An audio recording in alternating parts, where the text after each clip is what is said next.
Welcome to the Authorpreneur podcast, where we talk to authors and business owners about how they are using books to market themselves and their businesses.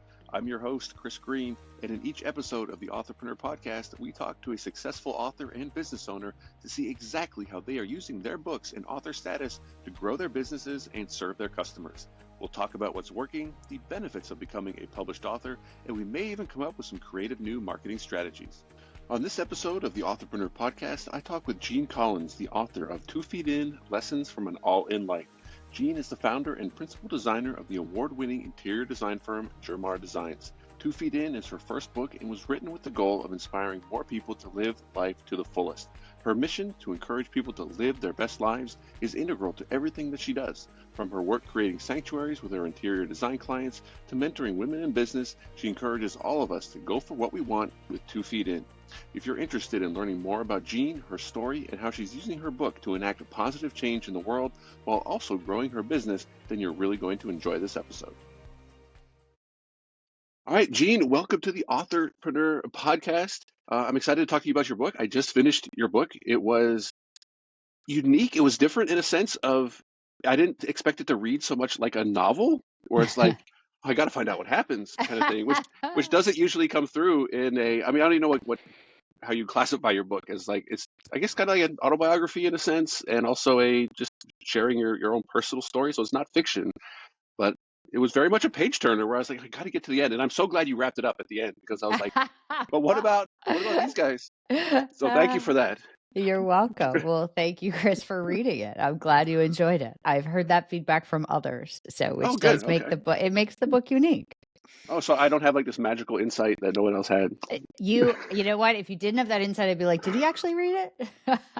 Wait, that's proof then. That's proof that I It's actually proof that did. you read it. Yes, yes. It's not your typical self-help book or typical business book or typical memoir either.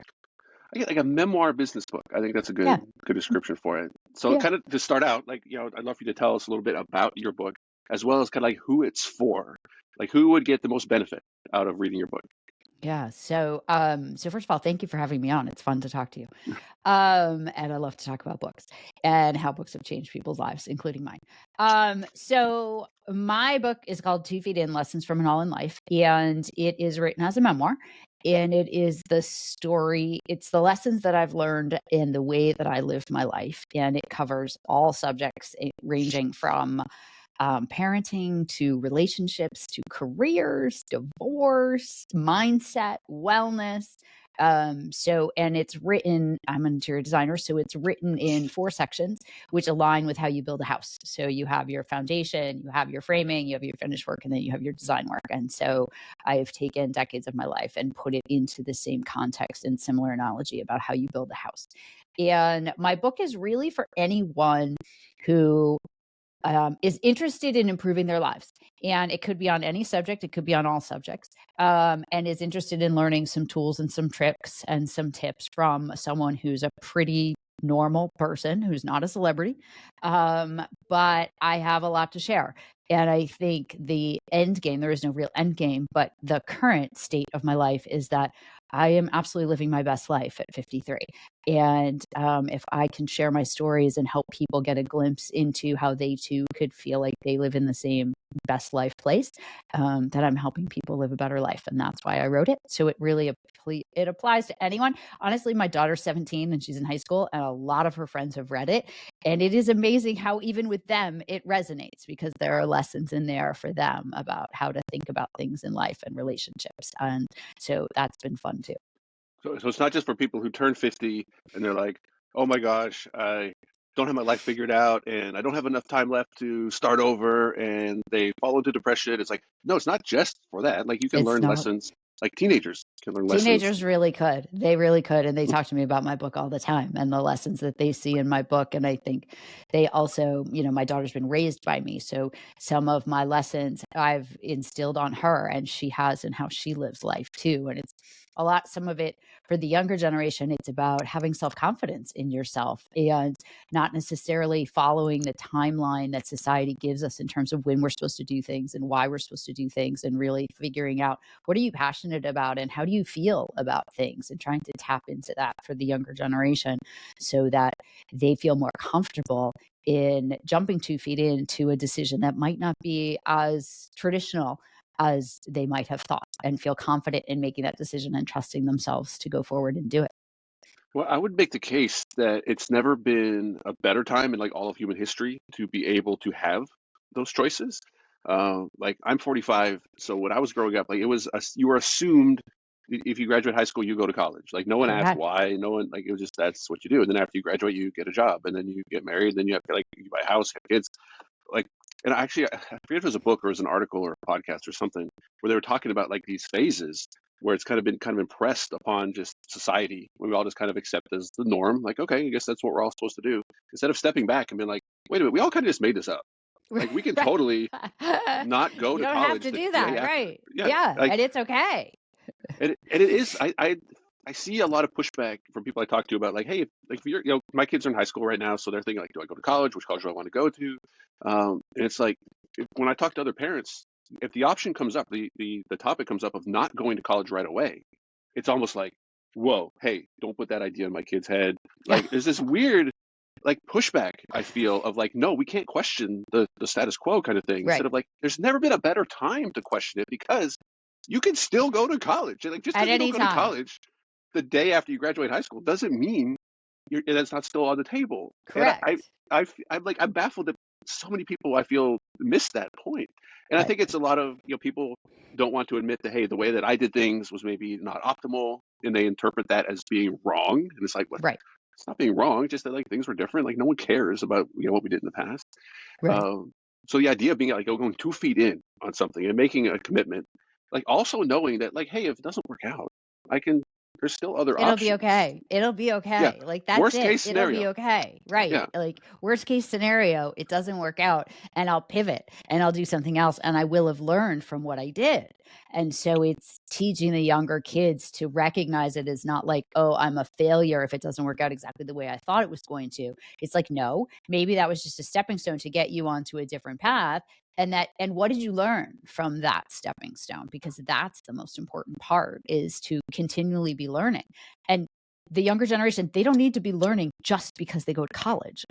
They can be learning in so many different ways. Like, go get a job. I'm a huge proponent of go get a job, go experience life, because there's so much they can learn about themselves and figure out who they are and what they're passionate about and what they like, as opposed to just going to school and doing the flow and then getting done 4 years later after your parents have spent a fortune and still being like, I don't know what I like. I don't know what I want to do. I don't even know where I want to live, for that matter.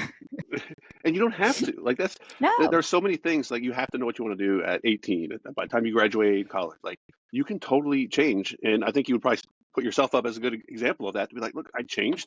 Like by the time I hit 50, now I'm finally doing what I like most. Right. Uh, and like I think that's probably one of the best benefits that people get out of reading your story is like, oh, wait a minute. Like it is possible. I didn't look up the actual stats on this, but I think like the average age of the Golden Girls when the show was on, they were like in their late 40s or something. Right. And it's Oh, just at least, if not older. and the way we looked at that show was like, oh, these are old. Like Right. no, like that's not today. Like Today is not old. Right. it's Yeah. so We're not very retiring different. at 62. I got news for you. Like, No, you could start something new, like with the internet, right. and like we have so much access to options and choice. And Correct. there is this. I feel there's this middle generation who sees both sides of it, right? They've seen the way that it was before, and now they're seeing the way that it is now. And there's the generations on the extremes of it who don't see it that way. They only see one side of it. Right. And it's this Right. middle generation. I think we probably have a little in common on, like, Right. guys, yes, it used to be that way. We're not dismissing you, but it is now changed. So let's Right. So change and let's adapt. evolve. Right. Let's It's evolve and let's no one's change. saying And anything's bad or wrong no. or anything like that. And I think the kids pick up on it. The kids know. The younger generation, they're like, yeah, I know about, my parents want me to do this. However, Right. we do have options. Right. I did like that you shared that Steve Jobs quote. I've shared that Steve Jobs quote Love that many, one. many times. Um, how, let me make sure I can phrase this question right. for the younger generation, for someone like trying to make all these decisions, trying to figure out what they want to do, knowing that, oh, you're only going to see them when they work back, you're only going to see the steps, how it works out. How do you impress that upon them to kind of have that, like, to relax and trust the process and have like a little faith of like, you know what, I might have to wait until I'm 50 to have it all figured out and be okay with 30 years of not knowing. Right. The journey. Yeah, what Because would you it's say to part, someone yeah, who's it's like, part yeah, of what makes you. I hear you, Right. Jeanne, but how is that going Right. to play out for me? I don't want to wait till I'm 50 to figure this out. And you don't have to wait until you're 50 to figure it out. I think that's also one of the important lessons is like, why wait? What are you waiting for? And I think a lot of people don't make changes in their lives or don't take risk and don't take chances because they're afraid and they're fearful and they don't trust themselves. And so that fear prevents them from trying things. And so it's learning to trust themselves and also learning to trust something greater than themselves. And so whether for some people that's God or that's the universe or just some power higher than themselves. It's learning to have faith in that. And what I say to people is, and you can do this even when you're young. If you're kind of scared and you're not so sure that it's going to work out, sit down and journal about all the times that something did work out. And when you start to do that, in the beginning, it can be kind of slow in terms of, especially if you're young and you don't have as much experience, it can be kind of slow. Like, when did things work out?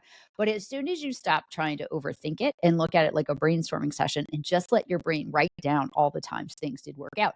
And that could be as simple as you ran out of gas and happened to be right near a gas station and some nice stranger came over and helped you get gas. Like, it worked out. Everybody has small or large situations where it works out okay. And so I find I journal about it. And after I journal about it, like I said, sometimes it starts a little slow, but once I get going, I mean, I can have 5, 6, 7, 8 pages of just like all the times, big and small.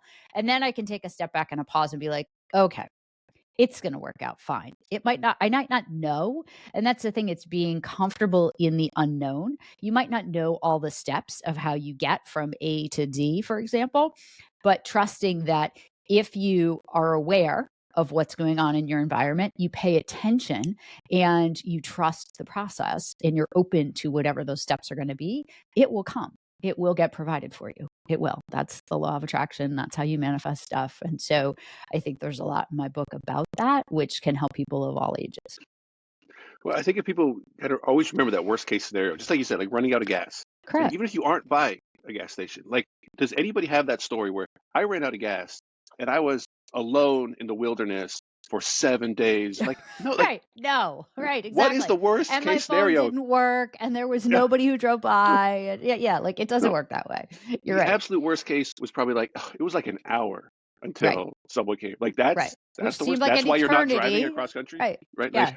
Seemed like forever at the time. However, put it right. But into perspective. The world didn't come to an end because you ran out of gas. I don't know if there's like a diagnosed thing for it, but like a little bit like catastrophic thinking, where it's like, okay, well, what if, and you Right. go down this road of like, well, the worst thing in the world could possibly happen. But then I think journaling definitely helps with that. We're like, wait a minute, that's silly. When I write it down, Right. You write it down, you're like, that looks ridiculous. That's never no one, happening. if I showed this to somebody, they'd be like, are you serious? You're actually worried about dying of starvation because you ran out Right. of gas? Like, that's never Right. happened It's never in going the to happen. history of the world. Right. Um, yeah, I like the idea of if you do things with good intentions, it's real easy to kind of just let the chips fall Right. where they're going to fall, right? Yes. So like, whatever people believe in, whatever people like aspire to, is like, if you just do things with good intentions, with trying to help people with and people know when you have bad intentions. Like, Oh, of course. if you do that, I would make the case that things are not going to work out.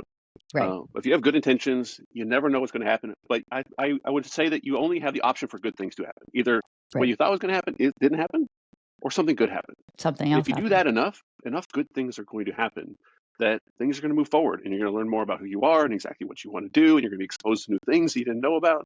And I mean, that's kind of my advice for younger generation is expose yourself to different things that Right. you didn't know about, so you can say, oh, I didn't even know this was like this. I Right. really enjoy this over Yeah, here, and I can make exactly. money by Yeah, doing this. right? This is crazy. This is awesome, right?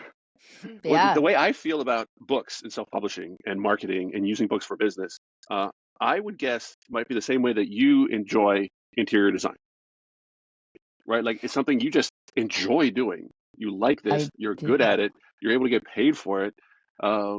So my question is, do you ever feel guilty about that? Do you ever feel like I would do this for free, No. but like, oh, I got to get paid though. I got bills and stuff, I but need to get paid. I want to get paid for my skill set. And you know what? I don't actually feel guilty because I feel like this just wasn't handed to me on a platter. I had to work for it.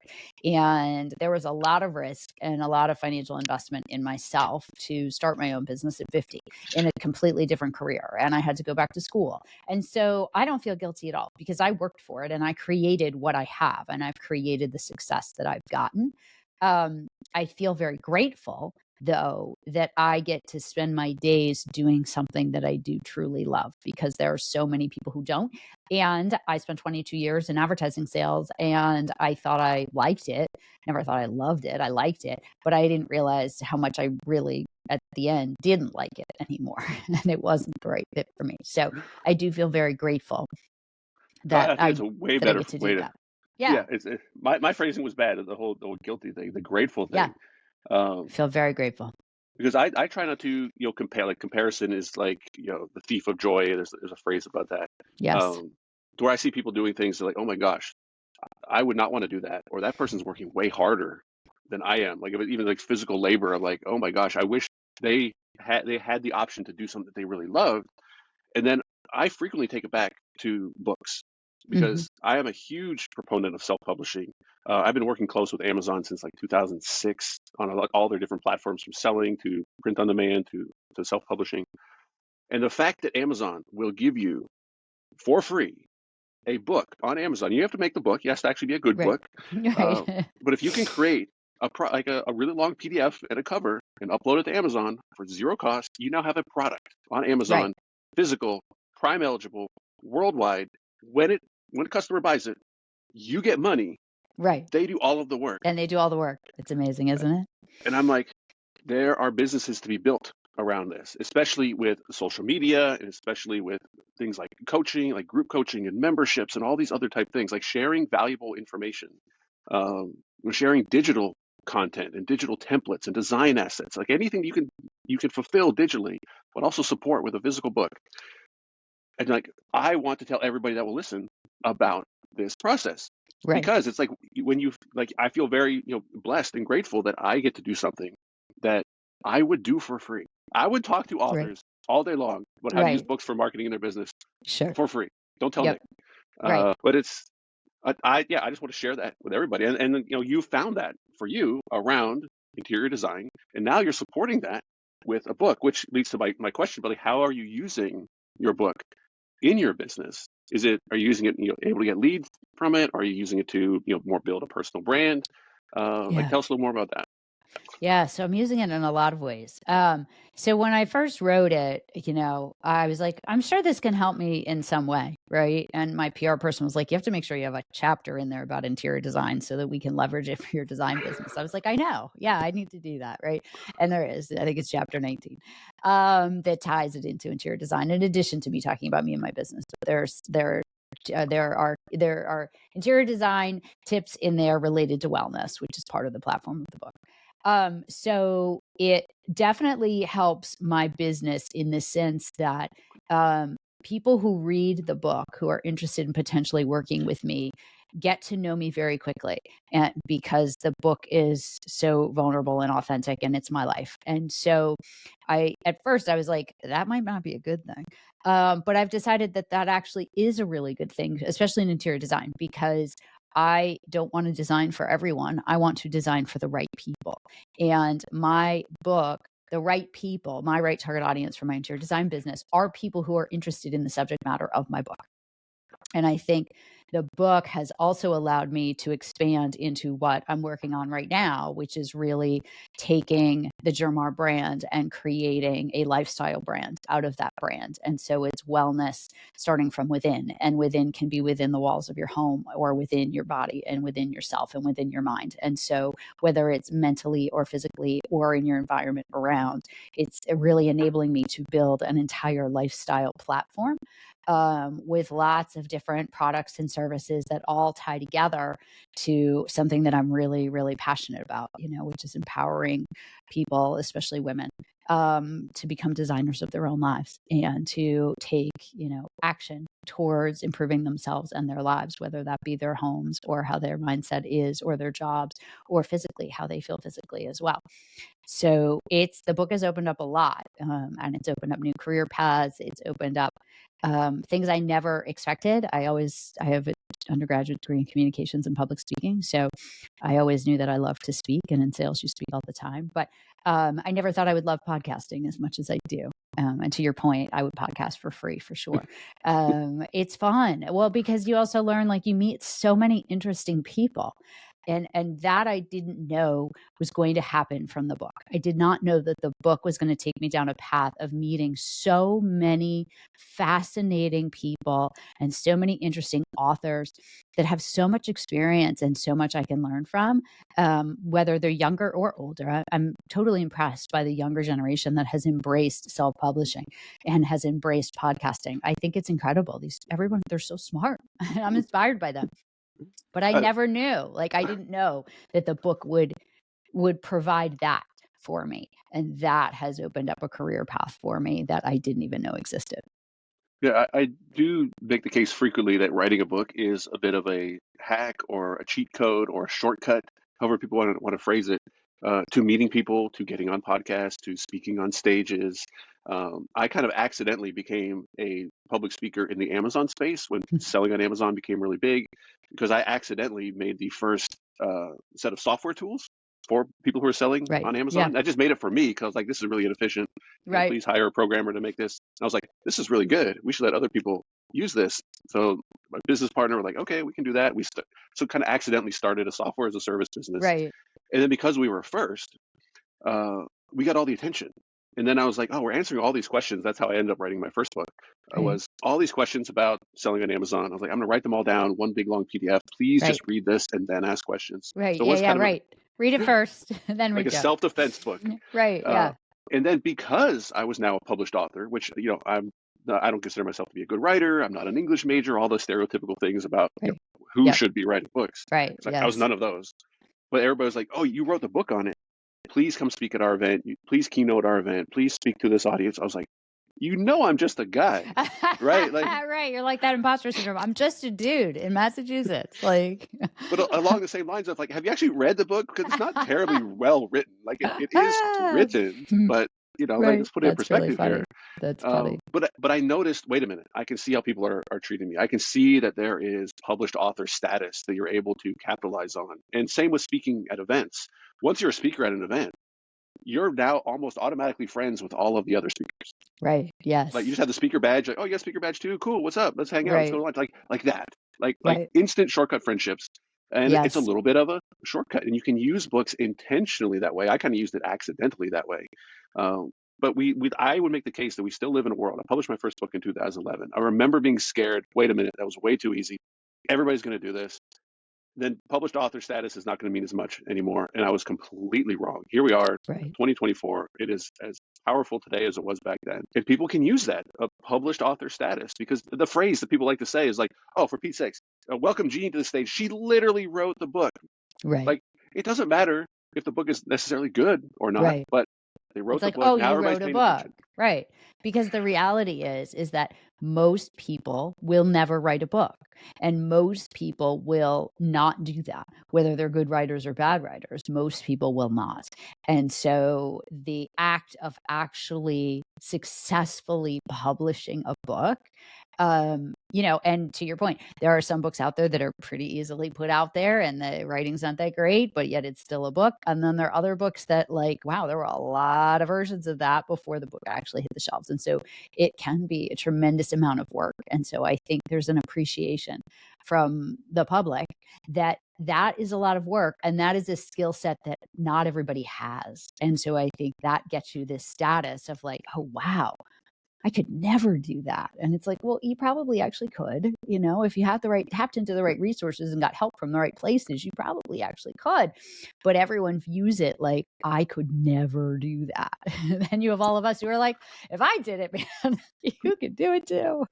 Well, that's part of this kind of legacy holdover where people are like, oh my gosh, that's such a big task. I could never do that. Yeah. And even my new fear is with AI, people are going to AI write their books. But Amazon has a little bit of pulse on it. They're really not Yeah. looking for completely AI generated content to be Right. published as books. Yeah. But when I hear people say, and this is honestly what keeps me in business, even though I feel like I'm trying to put myself out of business in the sense of, guys, just realize how powerful publishing is, and then realize that it's probably easier than you think it is. I know you think it's hard because I've Right. talked to hundreds of authors. I Right. know you think it's hard, and it used to be hard, but Right. it's not hard anymore, Right. or it's not as hard. It's It's still a not bit of a as hard. task, It's but it's still hard. so worth it. You're working for yourself. I sent a quote over to Nick, and he was like, "Can I please steal this?" I was like, "It's all yours, dude." My quote was, "A book is a book, unless it's your book. Then it's an Right. asset." It is. And if you think about it that way, so for your business, It's a you now labor have of love. It's a labor yeah. of love too, How because many it's hours something did you you're spend on passionate your about. book? Yeah. Oh my goodness. I spent a year writing my book. Yeah.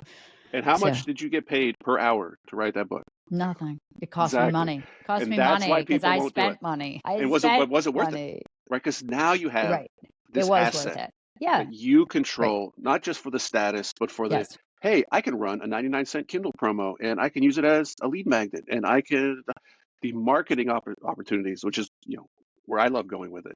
Right. Of That's why it's worth it to put in this book. Like, yes, I help Yes. people publish for vanity reasons, just so they want to have like a pet project to say they've done it. And great, Right.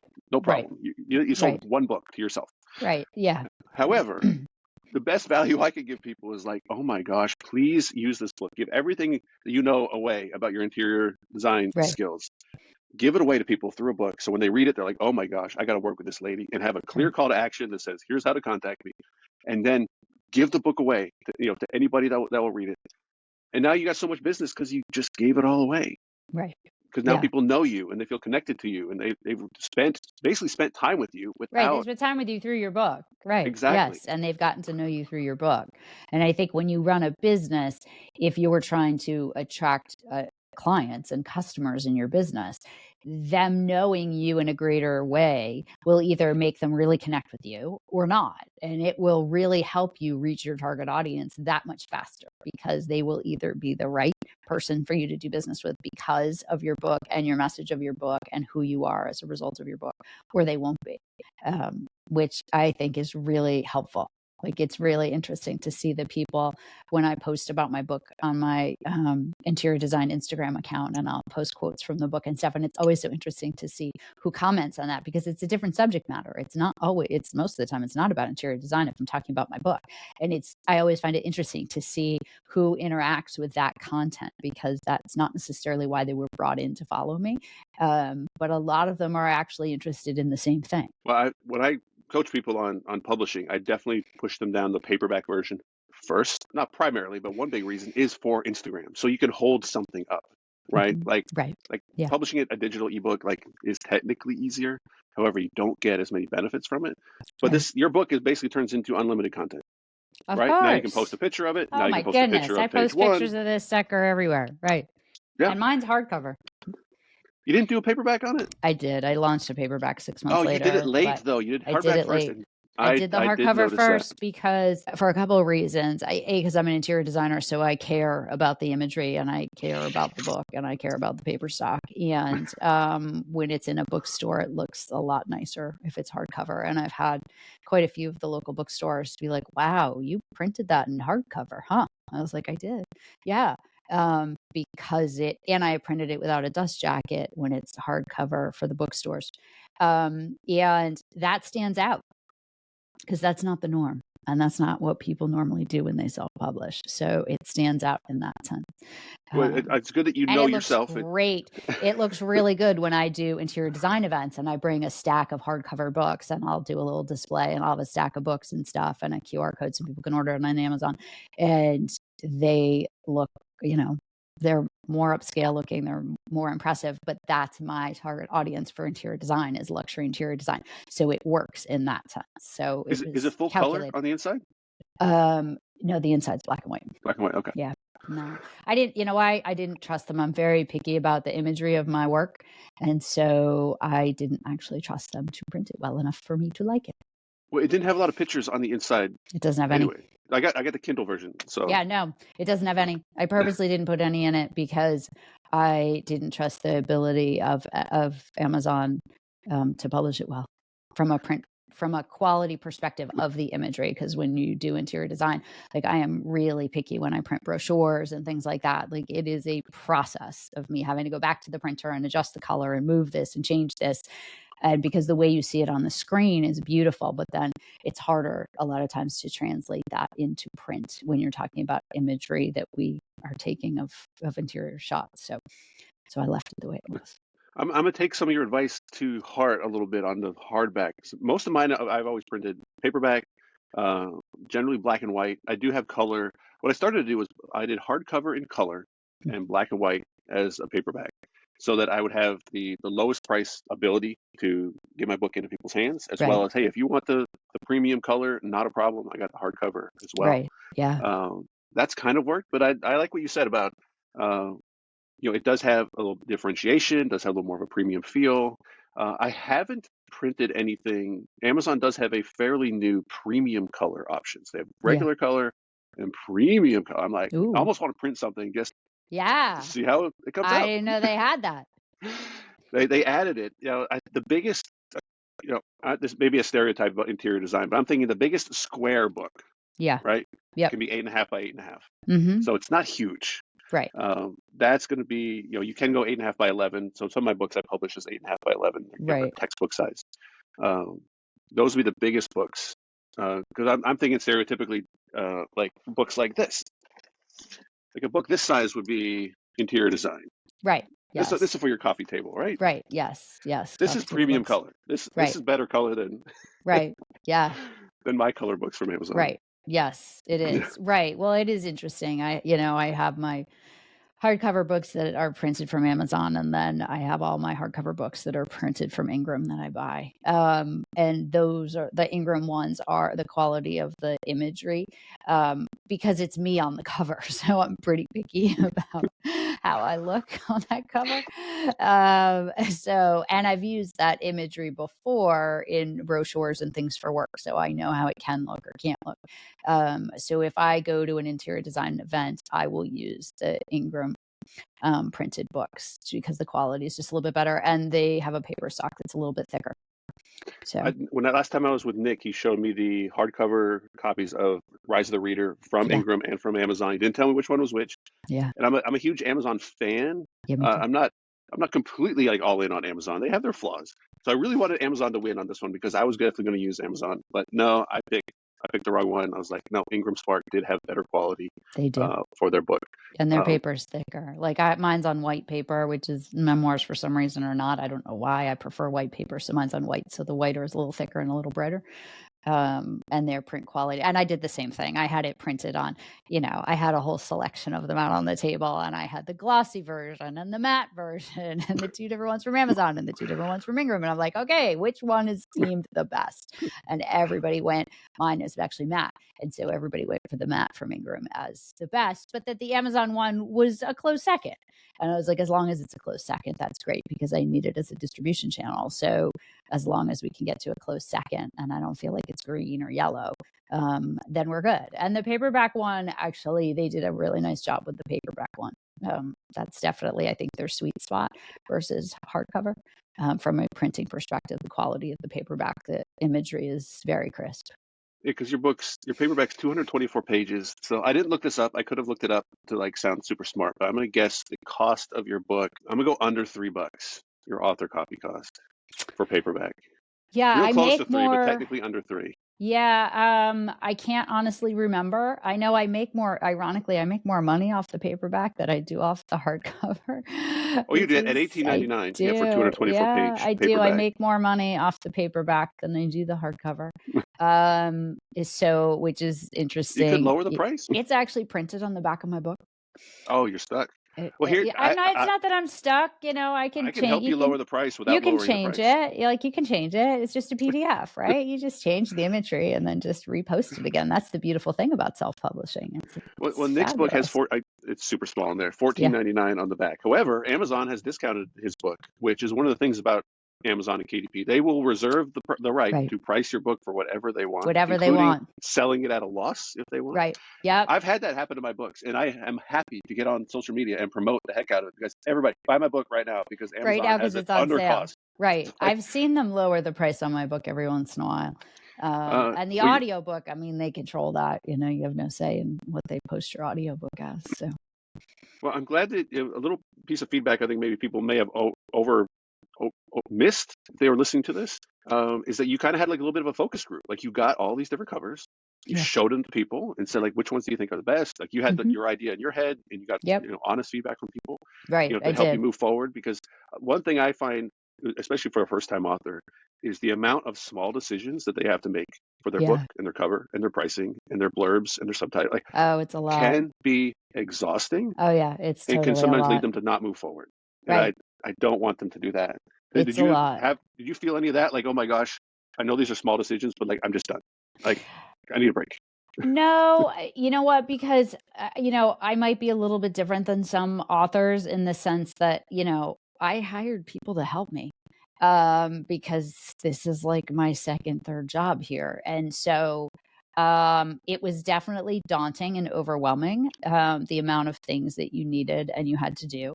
And so, like I hired a company to design the cover. And then in the end, my interior design PR person designed the cover for me instead. And then I sent them the assets for what I wanted the basic cover to look like that we had worked on.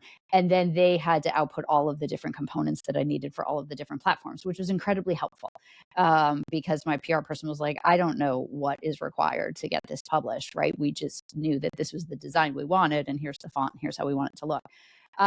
So I was really helpful that I have people on my team that already know me as a brand and can help me with that. And so, I can write like bios and stuff and then send it over and kind of get it just tweaked a little bit so it has a little bit more of the voice of my brand. But there's a lot, like a self-publishing school. I use them a lot. My book coach was amazing. Honestly, I don't think I could have gotten my book written without my book coach, just because he really helped educate me on the space in the process and what I needed to know and what I did, even more importantly, what I didn't need to do. Yeah, big time, big time. Like, this is what you don't need to do. Because I was like, I could go down a rabbit hole watching YouTube videos like forever. Just writing the content is hard enough. Then having to do that and figuring, I'm like, I don't need to become. I think it's very similar to how I run a design business, which is I don't need to be an expert in every single facet of the services that we deliver. I need to be really good at what I do. And I design spaces and I have vision for what people's homes should look like. I am not good at working in AutoCAD and doing floor plans and the digital layouts for it and Photoshop and 3D rendering. I am not good at bookkeeping. So all of those I find I outsource and find people who are so that I can focus on the things that I am really good at. And so with my book, it was like, okay, I'm really good at the writing and understanding the concept of it. And then I was fortunate enough to be able to reach out to other people to help with the things that I am not as good at because the amount of time that it would take me to become an expert in those things is too great. Just like that's why you have a business, because people can reach out to you and your skill set, you know what to do. You can help people figure out how to navigate the path and what to do. And so it's the same thing for me. Yeah, it's one of those things like people reach out with the same question I've answered hundreds of times I'm before. sure. I've answered on social media. I've answered on YouTube and all these things. But I completely understand where people get overwhelmed. Like if I Googled self-publishing today, or if I searched on YouTube for self-publishing today, completely overwhelmed. And Amazon themselves give Right. amazing full content. Like if you just read every single word on Amazon's KDP help pages, Yeah. you'll be able to figure it out. But Yeah. people get overwhelmed It's a lot. and I think that's why people hire people is to say, look, tell me what I need to know, as well as don't let me go down the rabbit holes of things I Right. don't Oh, need don't need to to do. know. Right. And don't need to know. Right. Yeah, and that's Because what it's a kind of lot. keeps coaches and people in business. Yeah. Which is good. That's It good for is you. good. That's I good for would be happy it's to live in a world where everybody knew how to self-publish and we could just right. all talk about it and But you because they're also have to remember, like, you have a marketing skill set that not oh everybody sure has. And so, I come from a sales and marketing background. So my interior design business by nature has much better marketing behind my business and my platform than many other interior designers who don't understand sales and marketing. So if there are so many people who can be fabulous writers, but they know nothing about how to sell, promote, and market a book, like nothing. yeah. So you have a skill set that combines both of those, which is why you can be successful in business. It's a fun crossover. I'll almost go back to what we talked about at the very beginning, where I think it was Matt Higgins who talks about having, I forget the exact phrase that he uses, this kind of overlap of realizing, wait a minute, I'm good at something over here, and I've learned something over here, and you know what? We need to bring that together. It's like when, like I think it was someone who was working at a hotel, and they were actually like a nurse practitioner on the side, and they saw all these people come to town all the time, and they're like, wait a minute, these are all visiting nurses. I'm going to open an Airbnb because they Right. understood the Airbnb model Right. and they Yep. saw that there's these traveling nurses who are staying for longer periods of time, who are spending an exorbitant amount or more than they really need to at hotels. So they saw this little overlap and they took advantage of it. Instead of just saying, I'm going to start an Airbnb business in the middle of nowhere. Like Right. that's not going to work. You need that other piece. Right. Yes. And the younger you are, the more access you're going to have to like learning and like, hey, has no one ever put these two things together Right. Yeah. before? Right. Like FBA and software or self-publishing and business. Like I am not Right. a huge, like somebody just wants help publishing. Look, I'll tell you how to do it. However, if you want to help publishing a book and using it for lead generation for your business, please, that's much more interesting. Right. Right. Right. Sure. Exactly. Do you want me to do, I could rattle off some stats about your book that you probably don't realize I know or that are out there because you've only published your Sure. paperback book 14 days ago, of course. No. And you have not changed the price. It has been $18.99 the whole time. And we gotta get some sales on I that know. paperback. So many people are like, "What's going on with the sales of your book?" And I'm like, honestly, like, I am so, like, honestly, I don't, I care about the sales of my book, and really would love to sell 1 million copies of my book this year. It is a goal of mine, but I want to do it as a result of a larger platform, and so just selling my book is just not something I've spent a ton of focus on. But I do need to because I spent a lot of money to write my book and do want to sell it and want to get it into more people's hands and want more people to review it than the people who have. Yeah, because you need some more reviews on here. How much benefit would you say you would get out of giving your book away? Assuming they actually read it, maybe 10% of the people leave a review. I mean, I don't mind giving my book away. I mean, I give it away locally all the time to people. Oh, when I say give it away, I mean give it away with no costs involved. Give Yeah. the digital version Yeah, away. no, Not I give it away. I give it away. I actually give away hardcovers of it to people well, that locally. costs you, right? Like It that's does cost me money. I don't Yeah. want you to give away 1,000 hard copies. Yeah. Yeah. I gave away a bunch in the beginning. And I was like, okay, sure. I mean, I would give away the digital version of it. I don't really care. It's not like you make that much money off of it. I would 100% give away the digital version in exchange for people reading it and it getting some movement and some, more reviews and more exposure for sure. All right, I like that because you've got multiple websites. So I looked at some of checking out exactly what you're doing. You got your own website for the book, which is great. I do. Quick question. I don't want to go too far down the rabbit hole. Your publishing website, is that like a phase 2 project? No, it's going away. So the publishing. So I have 3 active websites right now, which will all be consolidated into one website in June. That's a good idea because you could just put all as your personal brand and this is what I do and here's how to find me and here's my book. It'll all be under the lifestyle brand. And so all of those will get phased out. I think right now I own 6 different domains. 6? With 3 of them active. Yeah. I wish I had 6. I have like 300. Oh my goodness. Don't tell me. It's too much. It's too much. But at least, I've managed to consolidate the brand and consolidate the vision and figured out what we're doing. So in June there'll be one website launching and all of it will be tied to one website. Awesome. Okay. If you want, I can give you some, hey, if I were you kind of advice. Yeah, always happy to. A marketing plan for the book. Because this is your KDP account. You control everything. You don't have anyone else you have to answer to or anything. No, it's all mine. When I say the KDP Select program, do you know what I mean by that? Yeah, I was in that in the beginning and then I stopped. I did it like they let you do it for maybe 6 months or something like that. And then it's a 90-day recurring renewal. Yeah, okay, whatever. Yeah, and then they kick you out or something. I don't remember. But they'll keep you in it unless you opt out. Okay. All right. There you go. They want you in the KDP Select program because they want to be able to promote it and right. Yep. Acquire customers. When you're in the KDP Select program, you do have 2 promotional options. Yep. One is a Kindle countdown deal, which yep. I have never. You may have seen it where a book's like, "Hey, it's 99 cents." Yeah. I did it. I'm not a huge fan of the Kindle countdown deal. Let me see. Oh, you did. You went 99 cents from August to almost October, And your sales ranks were a lot higher then. They definitely dropped off. I'm using a site called Keepa, Yeah. Keepa. Yeah. Do you pay for Keepa? No. Or just the free Keepa? No. All right, so the difference, the main thing with paid Keepa is it's more for Amazon sellers because it tracks sales rank. So you Got can it. see the sales velocity, you can see Yep. seasonal peaks, where Yep. like a casual buyer doesn't need that. So yeah, I'm looking at the sales rank on there. And then you did a promo down to $3.99 in October, and it's been $7.99. The way that I use the Kindle Countdown deal is I sometimes make my books 99 cents for like 10 minutes, Yeah. and then I go in and I buy copies of my own book. Okay. So have you been building an email list of?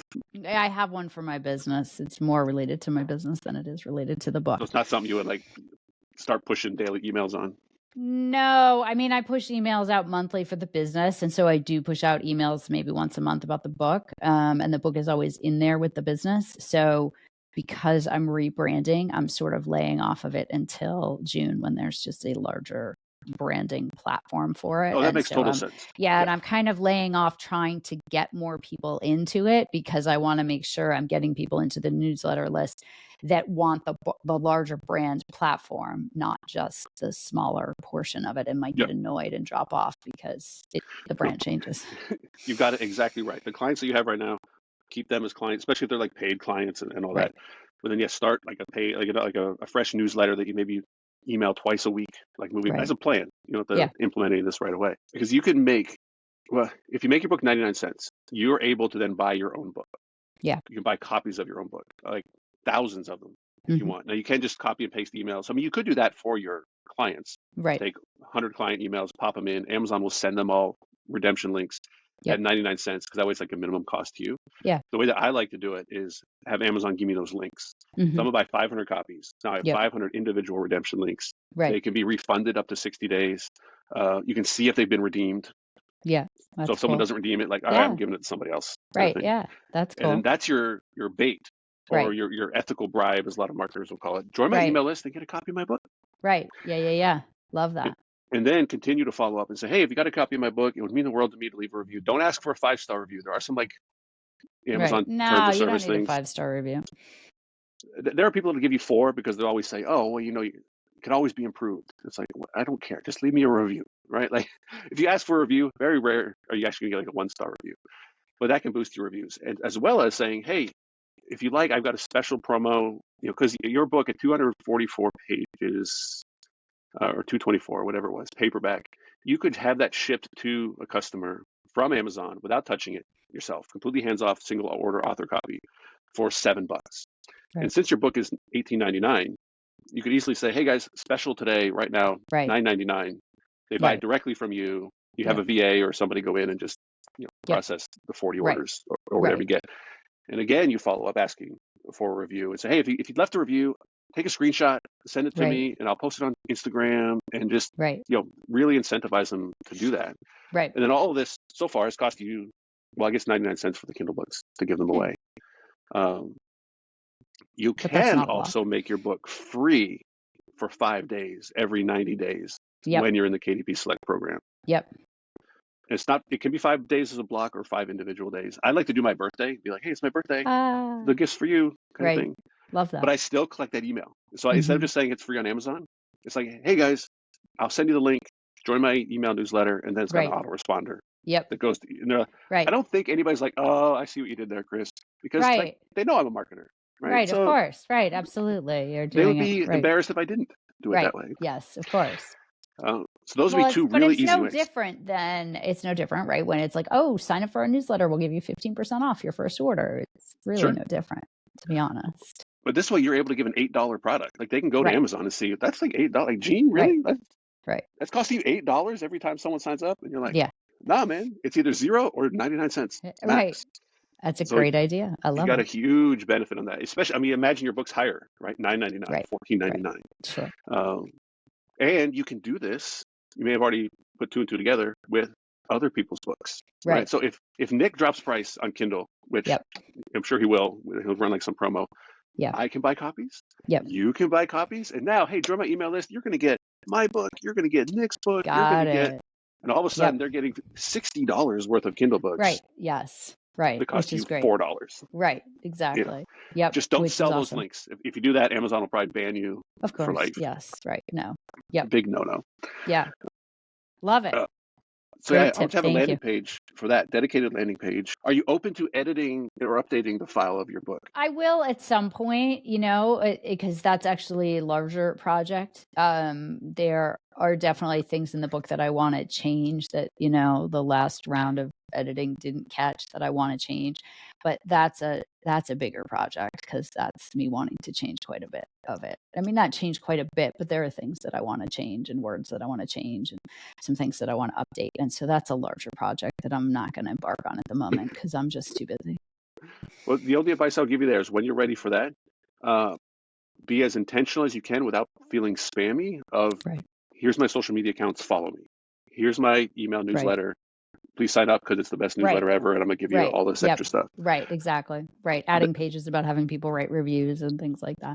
Yeah. Put it as close to the front, again, without feeling pushy, because number of people that are getting to the end of the book is just going to be, it just tails off as the book goes on.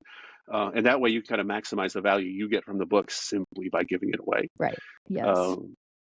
Because I read through it. It was great. Like it was just words. There was like no picture. There's no formatting issues. Like everything, the book works as it is. Yeah, definitely don't put in like chapter 21. Follow me on social media because Yeah, no. Nobody's going to get to that point. No, not at all. And then still follow. So the other questions I had for you, I feel like I'm just trying to give you advice on marketing, and I appreciate that. It's great that you everyone already else will learn from it, right? Not only you'd be surprised how many people don't know any of this stuff about KDP. Right. I mean, that surprise isn't the right word. Like it's complicated. There's a lot of different things, and most authors are not marketers. Right, of course. So I feel for them. So, so what would you say is like the most effective thing that you've done, or maybe most effective marketing tactic, or like the biggest benefit you've gotten? It's kind of like, I actually this kind of at the beginning, from being a published author. Kind of a repetitive question, I guess. Well, I think we talked a little bit about this. I think it gives you credibility. And so it gives me credibility on podcasts. It gives me credibility in the design world. It gives me credibility locally when I speak for local events. So it definitely, there are a lot of interior designers where I live, a lot. And there are only a handful of them that have published anything, period, let alone not interior design related. So I think it absolutely gives me some credibility and makes me stand out in the interior design world where I live, for sure. It is a shortcut to differentiation. Right. Yeah. And then that helps people just dig just a little bit deeper about me and my background. And then that also makes me stand out because this is my second career. And so my business background is very integral in my design business. And so that makes me stand out here as well, because like I said, we have a lot, there are a lot of designers around here and a lot of people who've been doing this for a really long time. But so it helps me have a point of difference between them. I liked, probably one of my favorite parts of your book, to be honest, was kind of your design response to COVID and Zoom, and like having reading spaces in every room, and hey, you're going to be at home, and like don't just watch something on your screen, like put a couch in your computer room kind of thing.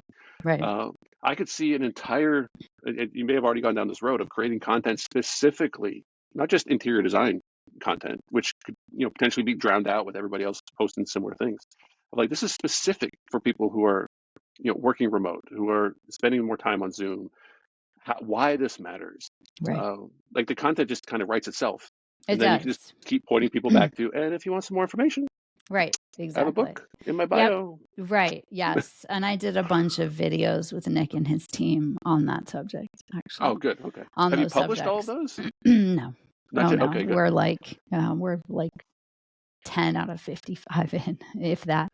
That's good to have this kind of bank. We have a lot of content. You don't have to think about, what am I going to publish every day? Yeah, no, we definitely have a lot of content, and specifically made about half of it is related to that, tips and stuff. Okay. Yeah, there's a good kitchen one that I just downloaded the other day. I was like, oh, that's a good one. Well, I feel kind of smart that I'm kind of ended up on the same page as what you and Nick were doing, because I did not know that that's what you and Nick were doing. It was like just a couple weeks ago you guys met up, right? We did it we did the very beginning of January. So we did it like a month and a half ago. Yeah. No, when I first got connected with Nick, I was making him those posters, Yeah. and he was saying, "I'm going out to work with this lady Jeanne. Here's her book." So I picked up your book on Kindle. Right. Um, I didn't have time to make you a poster. Nick was like, "It got a little too close to make a poster."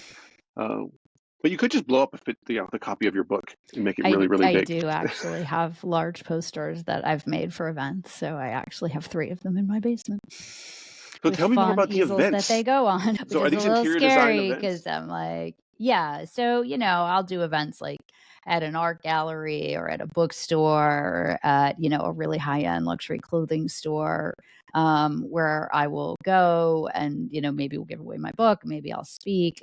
Maybe I'll just speak and we won't give away my book. It just depends on what it is. I'll do like, I just did a luxury interior designer panel a couple weeks ago. And, so I was the subject was luxury interior design, but I was given the opportunity to get to promote my book and have my book out so that, if people wanted to read it or talk about it or talk to me about my book. So it helps, like I said, gives you a point of difference. And it's in that sense, it's not even necessarily about selling the book. It's about me standing out locally as an interior designer who's done something that others haven't.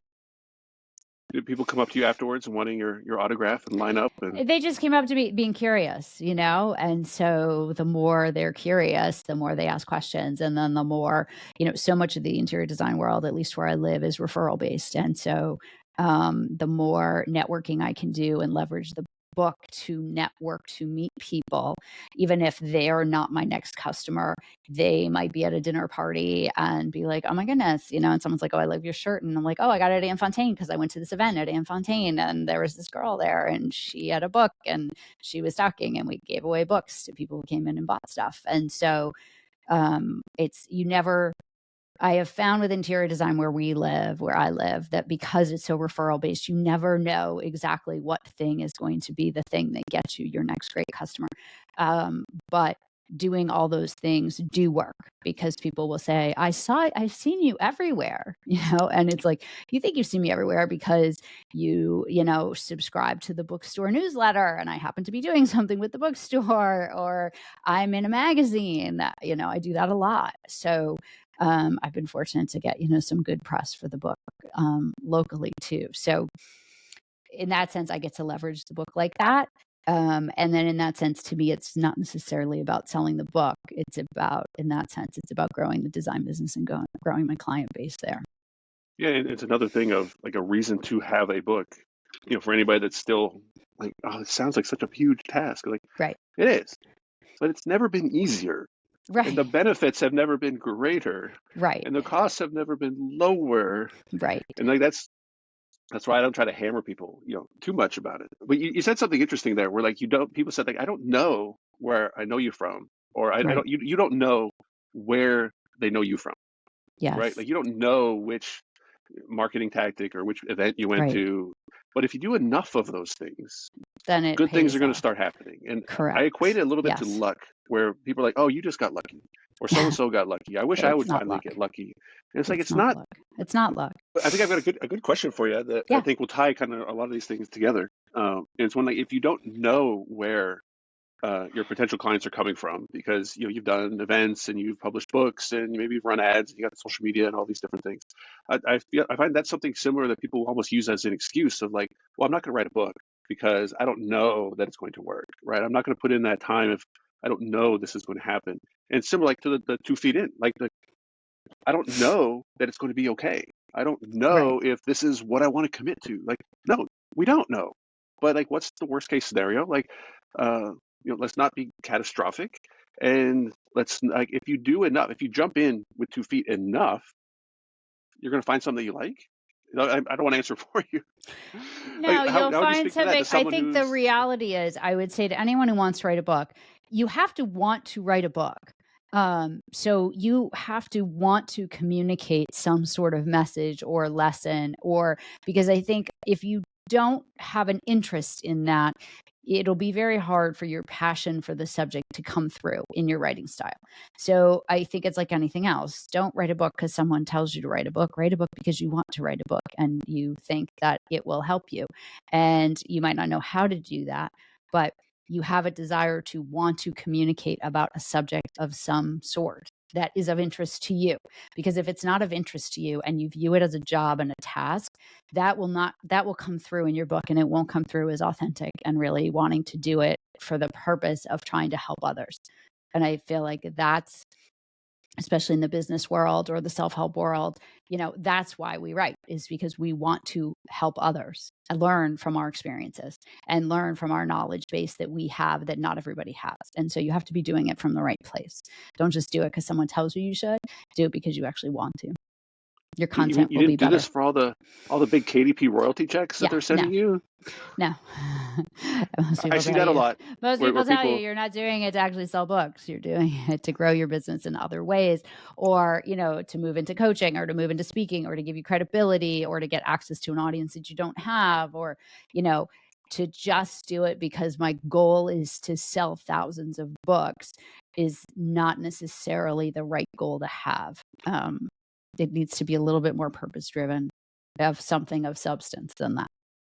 I think almost everybody, I can't say there may be an exception, but for the most part, if you write books, especially self-publishing books, with the expectation of I'm just doing this for the money, you are going to have a bad time. You're going to be very disappointed. And Correct. you're going to be missing the true opportunity of using your book to make money. Exactly. It's not that your book can't make you money. Your book can make you money, but the book is making you money on a broader platform than just the book itself. I find a lot of, especially new authors, they don't realize this. So it's not that they're wrong. It's just they don't know what they don't know. Right. And they see, this book that looks like I could have wrote that. And it's the #1 seller on Amazon. They're like, oh, well, I can do that. And they don't see what happens behind the scenes. They don't realize what happens with the marketing. They don't realize why a book just doesn't become a #1 book on Amazon just because. The thing that I find fascinating now, and I frequently ask my kids about this, is they'll play like some song from the 80s or 90s, like in the car. And I'm like, how did you hear of this song? Like, it's great. I'm not complaining. But like, this is very different from, the Drake and like all the modern stuff. It's like, oh, it was on TikTok. Or, oh, it was on Stranger Things and all these things. And I use that as an example of like, you have to know where these things come from, right? Like when you see something selling on Amazon, you don't know how many influencers have been paid to promote that. Right. Exactly. Right. You just see, why are people buying this? That's a crappy product. I could sell that. Right. You don't see the behind the scenes. Right. So I try to do my best to help people see behind the scenes and be like, I realize how I can basically give my book away in order to grow my email list, which is going to buy my coaching and membership program. Right. Exactly. Yes, exactly. That's what I like sharing with people. And that's what so many people don't realize. Right. So it keeps me in business. Right. Exactly. No, which is great. So we are a little over time, but I would like to ask, do you have plans for a second book or a subsequent book? Right now, I don't. I would like at some point in time, like most interior designers, most of us would like to have a coffee table book of our designs, but I haven't been able to figure out what I want the subject matter to be about it yet. So that's a ways off. But no, right now I'm focused more on the larger lifestyle brand and the coaching side and the speaking side, as opposed to writing another book. I think what you have started is an absolute winner of a project. The fact that you've already got the coaching and the membership and this style. Exactly. Like if you came to me asking for advice, showing me just the book, I'd be like, this is what you should do. You're already on the right track with it. Thank you. Follow all that through. Use the book as just like lighter fluid to just get it all started. Position it, just give this book away, and 80-20 of customers, 20% are going to buy this and 20% are going to buy that, all the way on down to your whatever your highest offer is going to be. So for anybody that doesn't click on the links down below and everywhere else to find you, where would be the best place for people to find you if they want to learn more about you and your services and your design and your book? So right now my website is JerMarDesigns.com. So JerMar Designs.com. And that is everything about the book, about my interior design. You can sign up for my newsletter. The link to buy the book exists right there too. Links to all my social platforms are there also. So that's the best place to start. And you can email me right off that website as well. That's going to be your main site where all of your other sites come back. It'll in have one a place. different URL, but yes, it's okay. That site will redirect to the new URL when the new site comes up. Yes. Perfect. It sounds like you have a good plan for it. Well, thanks so much for talking about publishing and marketing and entrepreneur and interior design. I really enjoyed your book, and yeah, maybe we'll do a follow-up episode once you launch your lifestyle brand. That would be great. Thanks, Chris. It's been really fun to speak with you. I appreciate it. Thank you. Thank you for listening to this episode of the Authorpreneur Podcast. If you'd like more information about this episode's guest, you can find links to their books, websites, and social media profiles in the show notes and video description. If you're an author or business owner who's interested in learning more about how you can use books and published author status to market and grow your business or personal brand, or if you're an aspiring author looking for more information about the publishing process, you can find more information and request an author audit at authorpreneur.com. And if you'd like to be a guest on the show, or if you'd like to recommend someone, please reach out via email to chris@authorpreneur.com. Remember, a book is just a book, but when it's your book, it's an asset. #Authorpreneur.